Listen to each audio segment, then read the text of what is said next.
live. Hello, everyone, and welcome, welcome. It's great to see you joining us. Hello, Jennifer. Hello, Jane, Australia, New Zealand, Johnny on the spot. Or should I say Jane and Jennifer on the spot? It's lovely to see you. Hello. Whoa, it's all flying through. As always, Okay, it's a there we go. delight to see you all joining You got us it on the spot. for Hello. It's all flying through. I don't think we Okay, have an echo of sound. There we go. Thank you. It's delightful to see you all joining us here on our little weekly Substack Live. Oh, hello, Linda. And Good all the morning. way, Anne Larkham joining us from Scotland. So we now Hi, have taken our Anne. big stretch across the planet. Do y'all appreciate what that means? And by the way, Kyla, I'm saying that for you. Kyla joining us from near Houston, Texas, and joining us from Scotland. And I'm just picking through here, of course, Jane in New Zealand and Jennifer in Victoria, about 200 miles north of Paula from Florida. Melbourne, I believe, Florida. Anyway, it's always a delight to see you, delight to welcome you all to Projectkin's Substack Live. We do this live session each week because there's always something new coming down, and it's a simple way to just check in, update, and I'm always delighted to bring my special guest for the week. And this week, it's none other than Kathy Stone, whom many of you will recognize for her long-time association with Projectkin and even Ponga before that, where this Kathy's Corner program actually began. So Kathy's joining me today from Calgary, Canada, along with, I noticed, Linda Tether also joining from Calgary. And we thought we'd follow up on a conversation you and I had last week, talking a little bit about a new approach. Do you want to tell us a little bit about that, Kathy? Yeah, sure. And I'm glad you mentioned that the start of Kathy's Corner being connected with Ponga and that we've been doing this for a long time, because I went back to think about that. And we talked about at the beginning when we started off about I was the professional photo manager, now working on my own photos, and here to guide you through the Sherpa over Mount Inertia of trying to help you get through your photos. And I think that I went back to that and I thought, you know what, that's maybe a good thing to do for July and August, because one, I think I need to update everyone on my progress. And as I was thinking about doing that, I went, I learn from experience, which sometimes not the best. It's my way of learning, sometimes not the best way to learn, but you always learn a lot from experience. And so there's a few things I'm doing right now that where I've maybe skipped, and I'm not saying we're going back to the pro method totally, but where I've made a couple things and skipped a couple things. So I've now kind of made myself a little bit of a disorganized mess too. And I put out a little survey the other day, because I think we chatted a couple weeks ago about the whole notion of how many people have actually digitized photos versus how many people have done something with them once they're digitized, and how many people feel that they're organized and how many on the other side don't. And from my little brief survey, it seems like a pain point for most people is organizing after you digitize stuff.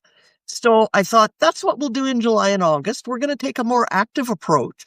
And after this, after our live is over, I'll put a note up in Kathy's Corner with a little bit, I don't want to call it homework because that means you don't want to do it and it sounds painful, but a couple ideas that you might want to do to prepare for Kathy's Corner on Thursday, and where we're going to look at how can I help you? How can we help each other get our motivation back and get working on that organization so it's not overwhelming, because I'm a little overwhelmed right now by the amount of stuff. I'm very, very happy I've got so much digitized, because that means that piece is done. But now I'm a little bit like, wow, I've overwhelmed myself now with the amount of digitizing that I have. And I haven't done a lot of organizing, because we know when we digitize, there's still work to be done. Yeah.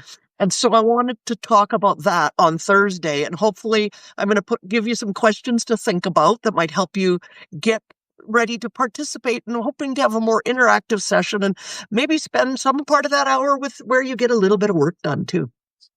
So this isn't exactly a no more Mr. Nice Guy Kathy, is it? No.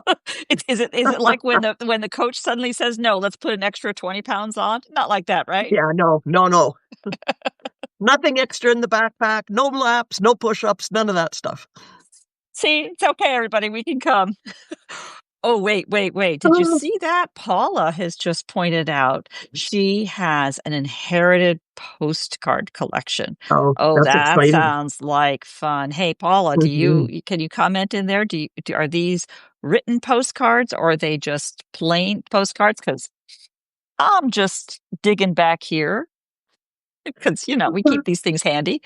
Here's a collection of postcards that I just discovered from my mom in stuffed into albums that are, I think in this case, these are all Holland. Well, no, they're all ports. So I think they are postcards she collected in her travels. She was a big one on cruise ships for a while. There's that. And then I also have a half written post about a postcard from, places he went on vacation. Yeah, that's like my mom's. And only now am I wrapping my head around where those roots were. Where did she go? Because otherwise you look at the piles of photos and you're like, what the heck is this? Um, Linen cards. Linen cards. Wow. You might have to bring those sometime, Paula, and show. We can't, Oh, I hope we can't invite you up to show us on a live, but on Kathy's Corner we could. That's absolutely. exciting. Oh, antiques fairs. I love those.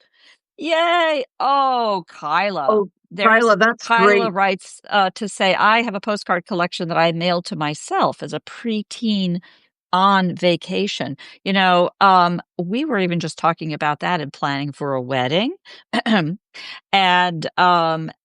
creating a card that is handed out to guests for them to write to the newlyweds, pre-stamped cards to send wishes to the newlyweds just to make it easy. By the way, secret is also to get their address.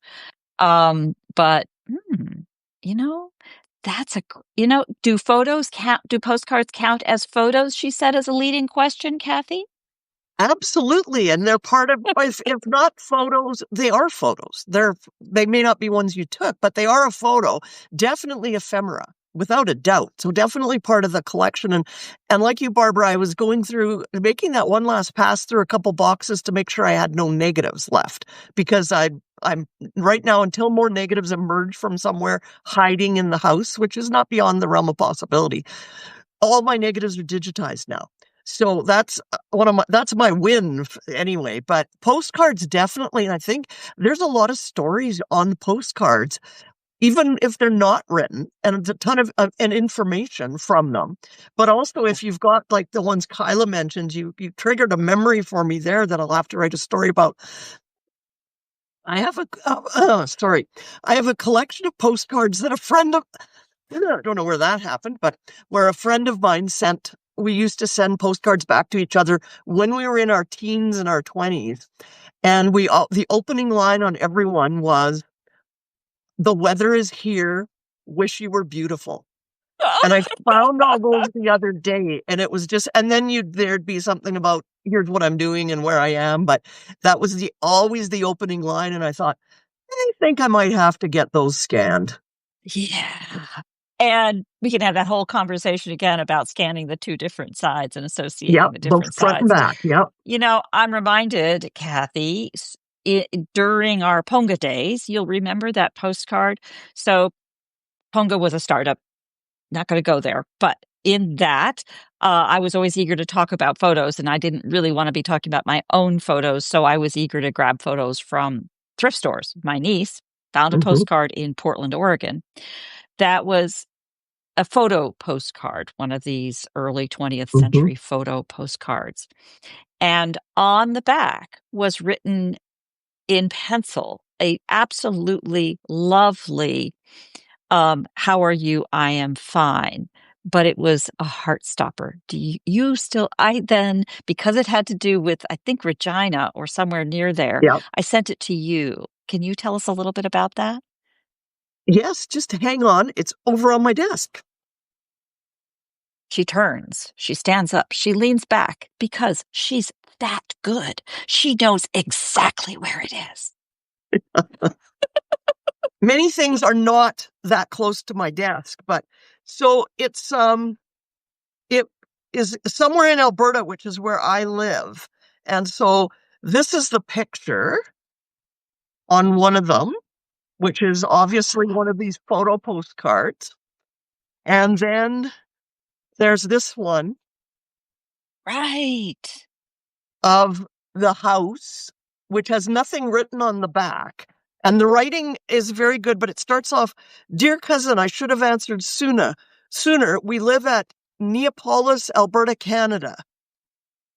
And then the weather has been cold for 2 weeks now, but it is in moderation. It was 45 below zero. And then it's sad where you got to the sad part. We lost our baby shortly after we came here. Now we've had a third little boy. He is the only one living. He is 2.5 months old. How are you? Do they call you Frankie? Because it was addressed to Mrs. Frances Mossrood. So it goes on. So what I will do before Kathy's Corner, I will scan that Oh, front and back and share it I and have it. the writing as well, because it's very moving and it was so neat. And I'll find out where um, that place is in Alberta. Yeah. We'll I do a little actually one pretty place sure I have a study and figure out scan where of it. Neapolis, Yeah. Alberta Yeah. is. I'm pretty sure I have a scan of that. Hope I can Yeah. dig that up for you. But And Dr. Mary so, Marshall, yeah, Dr. Mary Marshall joined us with a collection of postcards her great grandmother and grandmother passed down. The earliest is 1905. They have wonderful messages on them. The early 20th century really was such a golden era for postcards because they created the possibility of both a family picture and a greeting card, that you could actually put mhm. in the mail. You couldn't quite do that with a carte de visite. And yeah, it's really interesting to see that social history of our And Jane photos. mentions she's got postcards sent to her husband's grandmother from the UK during World War One that she's going to write about soon. I'm looking forward to that. I discovered a postcard of I now realize it was my grandmother and my great aunt sitting on a camel at the 19 I think it's 1904. I started writing and didn't finish it, but I will. 1904 World's Fair in St. Louis, which was really kind of a fair to celebrate the Louisiana Purchase Hmm. held in St. Louis. And there they are riding a camel. And then I got all distracted. Started looking up the map, and it's really good stuff. So it just goes to show how these photos that may not even be people in your own family crack open whole chunks of stories. Wow, good And often stuff. really neat stories written right on the postcards, like that bit that I just read. Like that's on the back of a postcard, and I didn't even read you the whole thing. Like there's Yeah. a whole lot of story there in very short paragraph terms, and I know D- Paula will probably be able to um, confirm this with me, but one of my cousins inherited a collection of postcards, and some of the artwork is absolutely beautiful on them. And they're such a glimpse into history. And hers are some are blank, but a whole bunch of hers have stories written on them. And it was passed down through her adoptive family, so she's not really still needs the research done and needs somebody with a scanner to scan them for her. But looking through that, I had the book for quite a while because she let me borrow it, and just looking through it and reading the backs and looking at all the different types of postcards and the things on them. There were Valentine's ones from the early 1900s, um, with a swastika on them, because before the Yeah. swastika took on its now meaning, it wasn't. It had a totally different meaning. So, because when I first saw it, I sort of did the double take, like, what? And I then know. so immediately I have to figure out, okay, when was this done? Because this has a really very odd Valentine greeting. But in fact, it was long before that Yeah. symbol became Yeah. associated with what it's associated with. So, uh, Yeah. um, That's a great point. I actually have a book cover of that's right there that my Yeah. grandfather has some essays in from the late 19th century, and yeah, it's a whole ridge all the way around the outside. Anyway, so it just goes to show how meanings carry forward and context is is everything. It's not everything, but it's doggone important. It's the Yeah. nest that the everything sits in. And Dr. Mary Marshall made a really important comment too, that this has helped her fill in family history. And I'm finding that quite useful with some trips in figuring out where we visited to identify what might be in a photo. Because Yeah. there happens to be a postcard, which is generally really a much better photo and information on the back. And Yeah. my mom and I and a friend of hers went to Hawaii in 1986, no, 85. And there, a lot of the places we visited, I have postcards of as well. And they're helping fill in for the not so terrific pictures that were taken and Yeah. with the names of places on the back because I didn't apparently write a journal of that trip, and so I look at pictures and go, "Yeah, that's Hawaii, I can tell." Yeah. And Yeah. we were in Maui, we were on the Big Island. Yeah. Whereabouts would that have been? So Yeah. Yeah. That's actually they're great. a great extension of the idea of context, because Mhm. where the postcard is stuffed can tell you a lot. If you do, Yeah. as I did, and snatch the postcards out of the photo album, oh, look, there's a bunch of postcards. Walk away with the postcards. When that was, in fact, telling me what was, where I would have figured it out, but where the rest of the photos were taken. I mean, here's one. I've never been to Madeira in Portugal. But and I probably would not recognize the photos of Madeira, but we have other ways. We have other ways. So, as you know, in these weekly Substack Live programs, I also try to give a little heads up to what's coming in the week ahead. So, we've talked a little bit about you and Kathy's Corner. Did you want to give a highlight of what's coming in future weeks of Kathy's Corner? Or shall I move on to next week? Hmm. We'll move on to next week. We'll keep it a secret till Kathy's Corner time. I'm never sure what you have ready. So next week, thank you for asking. For next week, we have on Tuesday a very special, I like to throw these in every now and then, a very special talk on memory. This time with Diane Burley, who's giving a talk titled Sundays Are Not for Sunday. You'll have to check the calendar to see what it's actually called. It's on Tuesday Pacific time, that is, and all the details are at projectkin.org events, and of course, I'll include a link in the notes. But then on Sunday, Diane will be joining me here. And the funny thing about that whole conversation is it really came up in the chat, in the commentary to a post that she did. And then I referenced an outside sociologist, actually, whose article I had read in the context of family history and memory. And it just sparked this, what I like to think of as the Rashomon effect, where 5 different people remember the same event completely differently. And it's something that absolutely comes up, especially in families. And she's got some charming examples of that, along with some research from her own background as a researcher, as a journalist. So that's always a fun way to take that. And then I have something new I'm going to be talking about. You all get to hear about this first. I'm still ruminating on it a little bit, but I'm going to be posting a note soon to talk a little bit about we'll call it a new section, a new perhaps column, if you will, of the Projectkin publication that will be all about the American Revolution, or what is it? The American Revolution for Independence, as I believe the British call it. Anyway, lots of different names for it. We had a fight here. It's a big deal. And 2026 will make it the 250th anniversary of said fight.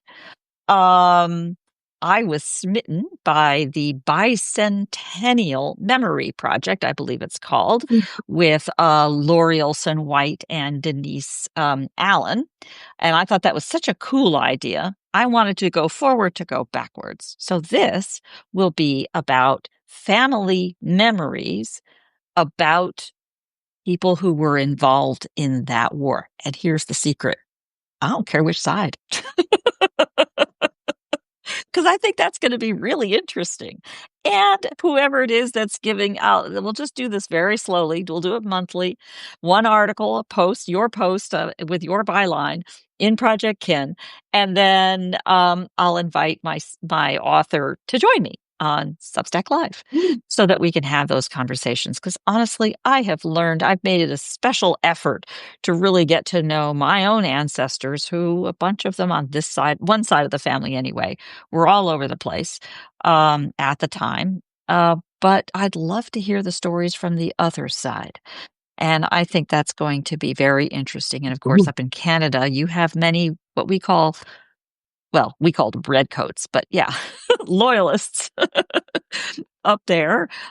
We But do. and some many difficult stories, which let's be honest, Mhm. they aren't always pretty stories. We have some remarkable stories of what are known in the US delicately as forgotten patriots, African Americans who fought during the Revolutionary War, who have some of the most remarkable stories.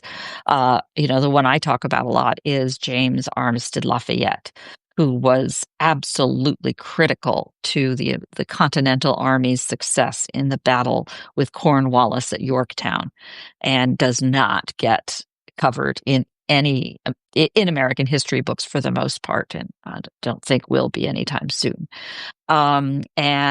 Anyway, we're going to have a good old time talking Mhm. history. But I think what this organization, what this community is so good at doing is sharing stories of a period of time together and all of our different perspectives. Mhm. Jane Chapman, many of you have followed her series about Richard and I think Robert Lang, and a descendant, an ancestor of hers, and his role in the late 18th century, which, oh, yeah, we did have kind of a battle going on at the time, up and down the Atlantic coast down into Florida. And it's a fascinating story. And these are the ones that just create these wonderful weaves of stories. Speaking of weaves, welcome, Linda. Those of you who will know what a fabric artist she is will appreciate that. See how I worked that in? That was a good Oh, one. yeah, I Good like that one. segue there. Yeah, yeah. So that's a tap dance. Did you have more to add about where we're going with Kathy's Corner, or Yeah, I think maybe eight we're steps and Yeah, I think we're going to go back and which I'll talk a bit about on this coming Thursday too, is in addition to trying, I want to help you organize because I figure if I need to organize, probably I'm not the only one. And from what I understand is that's a block. Like we get all that stuff, we get our stuff in order, the physical, we get it digitized, and then it's like, okay, now I have a big digital mess I need to deal with. So yeah, we're going to talk about that, but we're also, I think, I want to talk a bit on Thursday too about what a project is, because I think I'm in my head, at the beginning, I started off really clear on what a project was with Projectkin.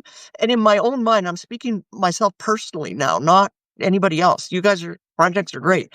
But in my own mind, I confused a project with a to-do list and work to be done. And so I want to talk a bit about that on Thursday. And then going forward, I think we're going to try and focus more on what working on our projects from with using our photos and our memorabilia and organizing so that we can get a project done and linking back our project work to those 8 steps to get the photos out of the tubs and get the stories told.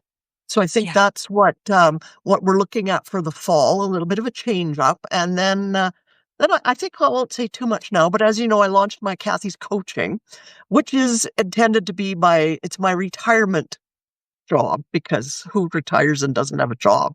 Apparently, no one that I know, is to do coaching now. And so if you feel the need for one-on-one coaching, I'm looking at what I can set up to kind of provide a little bit of one-on-one coaching. Some people expressed interest in it would be helpful if there were videos that they could access on demand on how to do various things in organizing. So I'm mulling over all that for coming soon, maybe not soon in the fall, but coming sometime in the fall, and of ways thinking. And if you have any ideas of what would help you get organized, what do you need? By all means, send me a message, send me a note, anything, and let me know what would be most useful so that we can get something going forward that will be helpful, because Yeah. it's great that we've got that whole physical stuff. At least we've got it backed up and it's safe. That's a big deal too. Right. But what's the next step? And that's Right. what we want to focus on, I think, Right. going forward in Kathy's Corner. So, Right. Fantastic. I mean, I think I'll look forward to the discussion about what is a project, because I think that's super important. I mean, mhm, I chose the word project, and Anne, I saw you. Anne is the one who tapped me on the shoulder and said, "You keep talking about projects. Maybe projects should be part of the name." It's a good tip. Um, but I think uh, parsing that down to what exactly it means, because yeah, it is a project to go get your photos scanned. That's a mhm, project, no question about that. But when you go and publish a book, that could be a project too. Part of my argument is across the board, as you're in the business of producing new materials, new storytelling materials, think about the preservation and archiving of that as well, not to mention, of course, work in process, but certainly the archiving, the discoverability, the order and structure. You said something to me a long, long time ago that really stuck with me. And that was the idea of, you may have inherited buckets full of stuff. What's in that stuff? Do you wanna just pass on more buckets full of stuff? mhm, Chances are they're gonna be like that precious postcard from Neapolis, Alberta, Canada, and it's found in a thrift store. I mean, that woman's baby is somebody's grandparent, and it mhm, breaks my heart to have that be separated. And those are the kinds of things that belong in a family, to have them understand that recollection, understand who they are, where they came from. mhm. And I think at the end of the day, that's really what brings us all together. So thank you all for joining us today. It's thrilled to see so many of you here and follow up. As you know, I do my darndest to get this recording out just as quickly as I can. You all probably know this, but I'm going to mention it again. I hit at the end of a live session, you have a choice of whether to send it out right away or send it out later. I actually do send it out right away, because if somebody just got the email with the link, they just joined, now they can see the recording. But I also follow up and update that just as quick as I can with as many notes and so on. And I hope useful references as possible. If ever you see one of these posts with nothing on it, do a refresh, because I'm updating it. Mhm. Second is that if I've missed you or I've missed something, or you think there's some important story that's relevant, chime in on the comments. That's how these things happen. It's good stuff. All right. Thank you so much, everyone. It's been a delight to see all of you. As always, same bat time, same bat channel next week and every week on Sunday, if I can possibly help it. And we'll see you on Thursday for Kathy's Sounds Corner. good. Okay. Bye Thank bye. you. Bye, everyone. See, you're on my computer down here. That's why I keep looking over there. Someday I'll do a little best practices I've learned from doing these, but anybody who is nervous about doing their first Substack live, give me a ring. I'll tell you what I know. Just, just go for it. Just go for it. That's right. That's the secret. Hey, Bill. Bye. Thank you.